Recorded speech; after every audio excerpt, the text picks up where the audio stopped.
Inilah contoh durian yang sudah tanam lebih dari 1 tahun ini. Ini ada 1,5 tahun ini kalau nggak salah ya. Inilah akibatnya kalau kita tanam asal-asalan ya.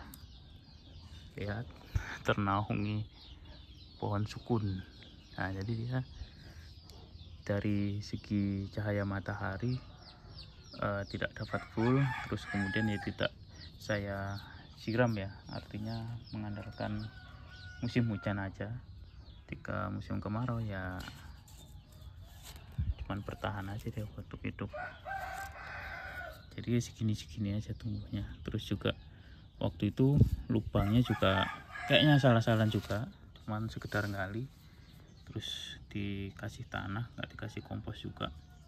Kalaupun dikasih kompos kayaknya yang belum jadi ya. Ini waktu itu kayaknya kaki 2 kalau nggak salah. Ini satunya sudah copot, tinggal 1 ini. Ini waktu itu saya tanam 3 ya. Ini teman-temannya yang 2 ini masih mending. Ini yang paling parah ini. Ini padahal jenis power kalau nggak salah ini. Ini sebenarnya bagus saya ini, masih bisa hidup.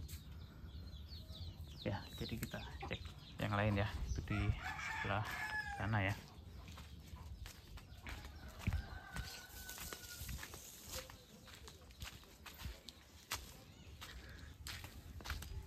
Nah, kalau yang satu ini saya lupa jenisnya, entah montong apa D21 saya lupa pokoknya.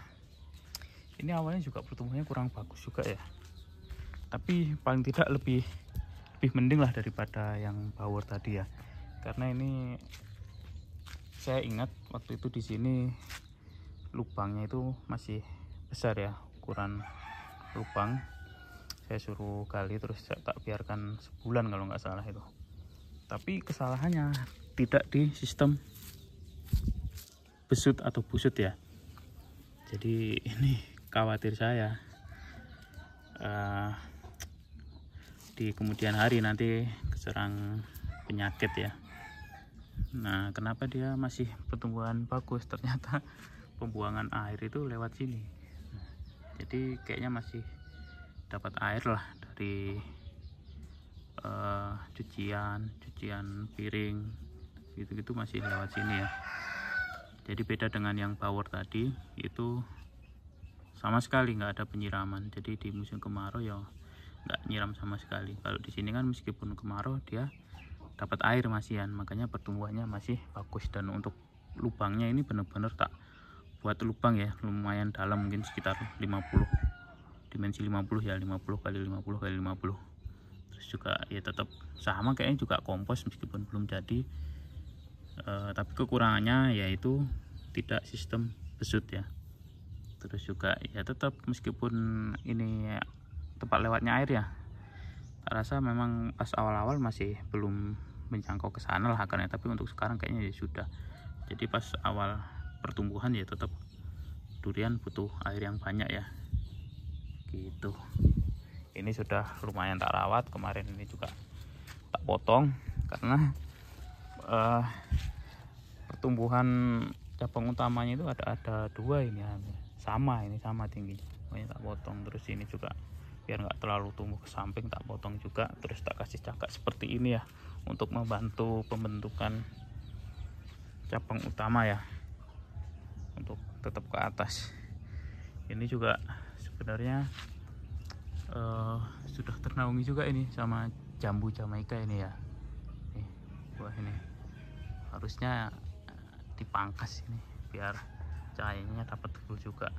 Ini artinya ya, tetap kondisi lingkungan mikronya ya kurang, termasuknya ya cahaya, suhu, kelembapan itu mikro. Terus persiapan media tanahnya juga kurang proper lah istilah saya. Ini juga sama umurnya 1 tahun sama yang di bawah. Terus kita menuju yang terakhir ya. Nah, ini lebih parah dari yang tadi, tapi nggak lebih parah dari bawor.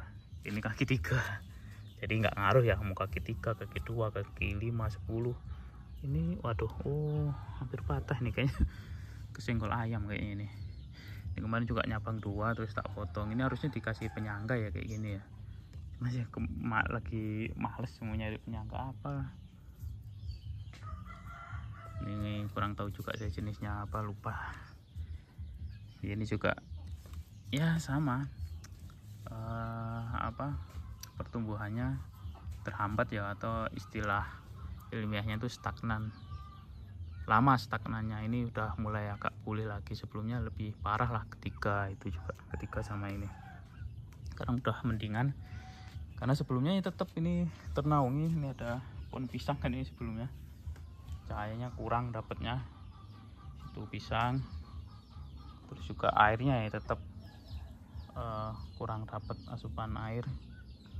Naungannya banyak waktu itu, di sini masih ada kelengkeng ya, ternaungi sampai sini.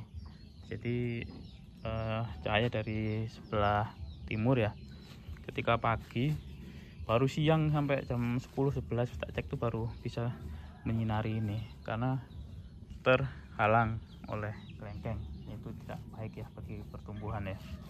Yaitu makanya sekarang saya menyiapkan media tanamnya yang proper lah istilahnya. Ini sudah saya gali lebih besar ya. Kalau yang itu 50, ini 70. Kemudian saya kasih dolomit dulu untuk menetralkan pH, karena percuma ya kita ini tetap dipupuk. Ini NPK Yara, Mutiara, Ponska itu tetap dipupuk. Tapi ketika pH itu kurang dari 7 atau 6,5 lah paling tidak mendekati itu, meskipun kita pupuk ya percuma saja.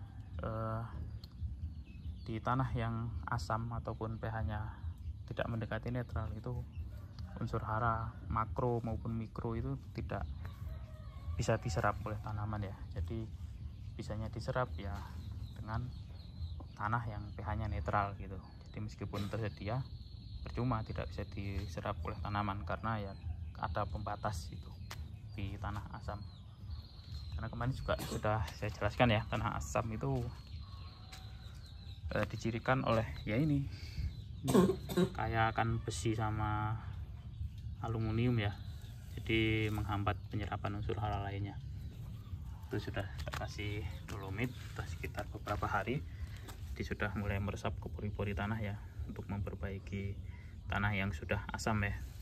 Nanti kita kasih juga kompos maupun sekam atau arang sekam ya, untuk memperbaiki tanahnya yang di sini. Jadi ini masih perlu beberapa hari, terusnya masih 2 mingguan mungkin saya tanam durian ya. Jadi kita update terus perkembangannya bagaimana.